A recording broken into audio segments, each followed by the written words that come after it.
Tactical nuclear weapons ये conventional और nuclear warfare के बीच की लक्ष्मण रेखा को धुंधला कर देते हैं, ग्लोबल सिक्योरिटी के लिए एक बड़ा खतरा पैदा करते हैं। अक्सर नॉन स्ट्रेटेजिक न्यूक्लियर वेपन्स कहे जाने वाले ये डिवाइसेस बैटलफील्ड यूज के लिए बने हैं, उनके बड़े स्ट्रेटेजिक काउंटरपार्ट्स के विपरीत। इनका छोटा साइज और उपयोग करने की समझी जाने वाली आसानी न्यूक्लियर कॉन्फ्लिक्ट के लिए सीमा को कम कर सकती है। ये ऐसे टैक्टिकल न्यूक्लियर वेपन्स की पेचीदगियों में जाता है, उनके कैरेक्टरिस्टिक्स, डिप्लॉयमेंट स्ट्रेटजीज और इंटरनेशनल सिक्योरिटी पर उनके गहरे इंप्लीकेशंस की जांच करता है।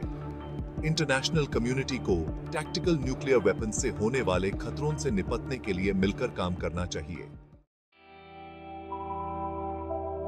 Tactical nuclear weapons localised conflict के लिए डिजाइंड हैं। स्ट्रेटेजिक वेपन्स के विपरीत जो एडवर्सरी के होमलैंड को टारगेट करते हैं, उनकी यील्ड्स 1 किलोटन के फ्रैक्शन से लेकर टेंस ऑफ किलोटन्स तक होती है, लेकिन किसी भी यूज के भयानक परिणाम होंगे।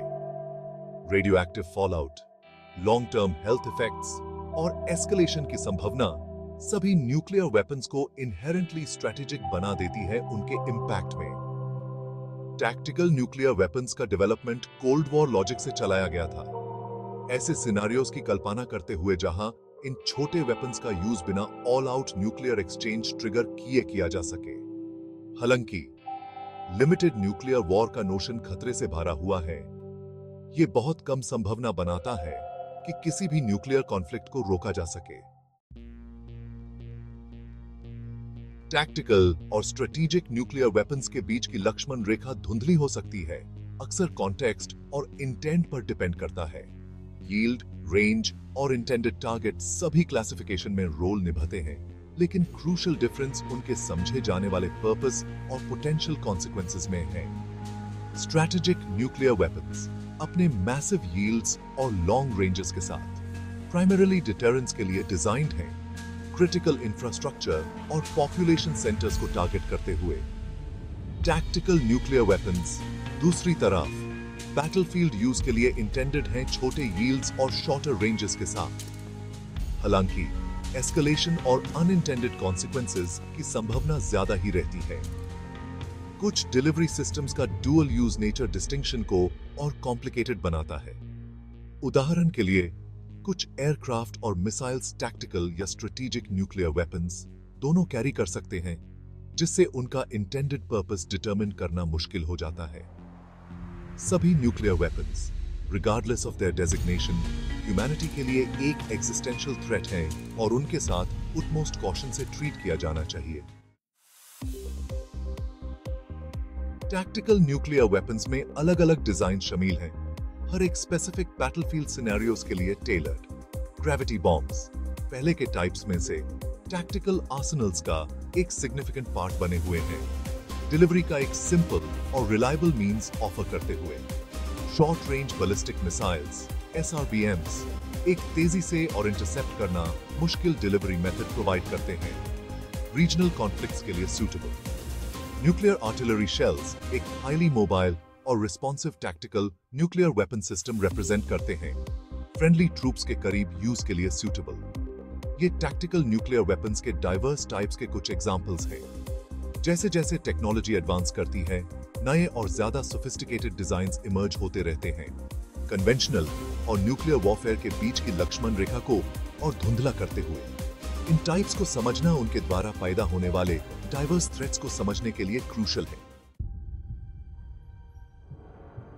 टैक्टिकल न्यूक्लियर वेपन्स के मैकेनिक्स उन्हीं प्रिंसिपल्स में रूटेड हैं जो उनके बड़े काउंटरपार्ट्स के हैं, न्यूक्लियर फिशन या फ्यूजन पर रिलाई करते हुए इनॉर्मस एनर्जी रिलीज करने के लिए। फिशन वेपन्स या एटॉमिक बॉम्ब्स यूरेनियम या प्लूटोनियम का यूज करते हैं, एक चेन रिएक्शन इनिशिएट करते हुए जो ट्रिमेंडस एनर्जी रिलीज करता है। फ्यूजन वेपन्स या हाइड्रोजन बॉम्ब्स लाइटर एलिमेंट्स के फ्यूजन को ट्रिगर करते हैं और भी ज्यादा एनर्जी रिलीज करते हैं। टैक्टिकल फिशन वेपन्स टिपिकली एक किलोटन के फ्रैक्शन से लेकर टेंस ऑफ किलोटन्स तक होती हैं, जबकि फ्यूजन वेपन्स हंड्रेड्स ऑफ किलोटन्स तक पहुंच सकते हैं। एक टैक्टिकल न्यूक्लियर डेटोनेशन के इफेक्ट्स डेवास्टेटिंग हैं, जिसमें ब्लास्ट वेव्स, थर्मल रेडिएशन और आयनाइजिंग रेडिएशन शामिल हैं। रेडियो एक्टिव फॉलआउट एक सिग्निफिकेंट एरिया को कंटेमिनेट कर सकता है, लॉन्ग टर्म हेल्थ रिस्क्स पैदा करते हुए। उनका यूज भयानक ह्यूमैनिटेरियन और एनवायरमेंटल कॉन्सिक्वेंसेस का परिणाम होगा। टैक्टिकल न्यूक्लियर वेपन्स का ग्लोबल लैंडस्केप ओपेसिटी और अनसर्टेनिटी से भरा हुआ है। यूनाइटेड स्टेट्स और रशिया के पास सबसे सिग्निफिकेंट आर्सेनल्स हैं। रशिया के पास एक बड़ा और ज्यादा डाइवर्स स्टॉक पाइल है। दूसरे न्यूक्लियर आर्म्ड स्टेट्स, जिसमें China, France, the United kingdom, Pakistan, India, Israel और नॉर्थ कोरिया शामिल हैं, के बारे में भी ये माना जाता है कि उनके पास टैक्टिकल न्यूक्लियर वेपन्स हैं या वे डेवलप कर रहे हैं। इन वेपन्स को लेकर ट्रांसपेरेंसी की कमी इंटरनेशनल सिक्योरिटी के लिए एक सिग्निफिकेंट चैलेंज पैदा करती है। इन आर्सेनल्स के साइज, कॉम्पोजिशन और डिप्लॉयमेंट के बारे में एक्यूरेट इंफॉर्मेशन के बिना मिसकैलकुलेशन, एक्सीडेंट्स और अनइंटेंडेड एस्केलेशन के रिस्क्स बढ़ जाते हैं। इंटरनेशनल कम्युनिटी को इन चैलेंजेस से निपटने के लिए मिलकर काम करना चाहिए। ट्रांसपेरेंसी को बढ़ावा देना और verifiable arms control agreements pursue करना। टैक्टिकल न्यूक्लियर वेपन्स का डिप्लॉयमेंट स्टेट्स के बीच सिग्निफिकेंटली वेरी करता है, डाइवर्स सिक्योरिटी परसेप्शंस और स्ट्रेटेजिक डॉक्ट्रिन्स रिफ्लेक्ट करता है।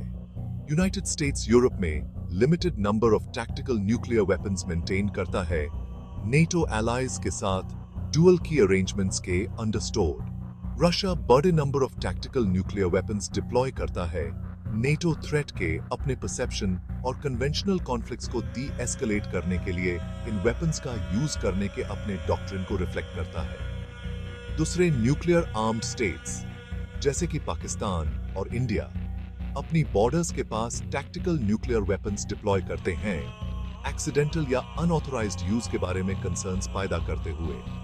इन डिप्लॉयमेंट्स को लेकर ट्रांसपेरेंसी की कमी टैक्टिकल न्यूक्लियर वेपन्स से जुड़े रिस्क्स को मैनेज करने के एफर्ट्स को कॉम्प्लिकेटेड बनाती है।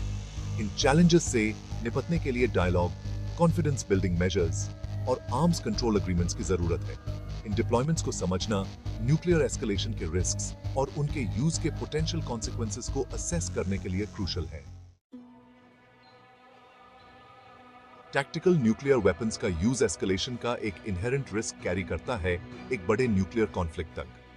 स्टेबिलिटी इंस्टेबिलिटी पैराडॉक्स ये सजेस्ट करता है कि इन वेपन्स की प्रेजेंस न्यूक्लियर यूज के लिए थ्रेशोल्ड को कम कर सकती है। स्टेट्स इन वेपन्स का यूज लिमिटेड तरीके से करने के लिए टेम्प्टेड हो सकते हैं, ये मानते हुए कि वे एस्केलेशन को कंट्रोल कर सकते हैं। हालांकि fog of war, communication breakdowns और न्यूक्लियर कॉम्बैट का साइकोलॉजिकल स्ट्रेस आसानी से मिसकैलकुलेशन और अनइंटेंडेड एस्केलेशन का कारण बन सकता है। एक बार जब न्यूक्लियर वेपन का यूज हो जाता है तो रिटेलिएट करने का प्रेशर बहुत ज्यादा होगा।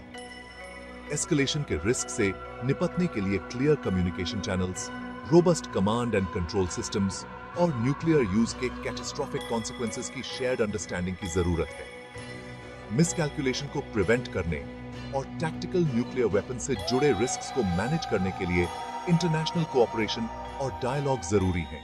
टैक्टिकल न्यूक्लियर वेपन्स का मॉडर्नाइजेशन आर्म्स रेसिंग और न्यूक्लियर यूज के लिए थ्रेशोल्ड को कम करने की संभावना के बारे में सिग्निफिकेंट कंसर्न्स पैदा करता है। यूनाइटेड स्टेट्स अपने B-61 ग्रेविटी बॉम्ब को मॉडर्नाइज कर रहा है। इसका एम एक्यूरेसी, रिलायबिलिटी और सेफ्टी फीचर्स को इंप्रूव करना है। क्रिटिक्स का आर्गुमेंट है कि मॉडर्नाइजेशन इन वेपन्स को ज्यादा यूजेबल बनाता है और उनके डिप्लॉयमेंट के रिस्क को बढ़ा सकता है। रशिया भी अपने टैक्टिकल न्यूक्लियर वेपन्स को मॉडर्नाइज कर रहा है, नए मिसाइल्स और टॉर्पीडोज डेवलप कर रहा है जो न्यूक्लियर वॉरहेड्स कैरी करने में केपेबल हैं। ये मॉडर्नाइजेशन डायनामिक एक ज्यादा वॉलेटाइल सिक्योरिटी एनवायरनमेंट की तरफ ले जा सकता है और न्यूक्लियर कॉन्फ्लिक्ट के रिस्क को बढ़ा सकता है। इंटरनेशनल कम्युनिटी को इन चैलेंजेस से निपटने के लिए आर्म्स कंट्रोल एग्रीमेंट्स परस्यू करके, ट्रांसपेरेंसी को बढ़ावा देकर और डायलॉग को फॉस्टर करके एड्रेस करना चाहिए। Tactical nuclear weapons cold war की एक खतरनाक लेगेसी रिप्रेजेंट करते हैं, न्यूक्लियर वॉर फाइटिंग की माइंडसेट को परपेचुएट करते हैं और इंटरनेशनल सिक्योरिटी के लिए एक सिग्निफिकेंट थ्रेट पैदा करते हैं।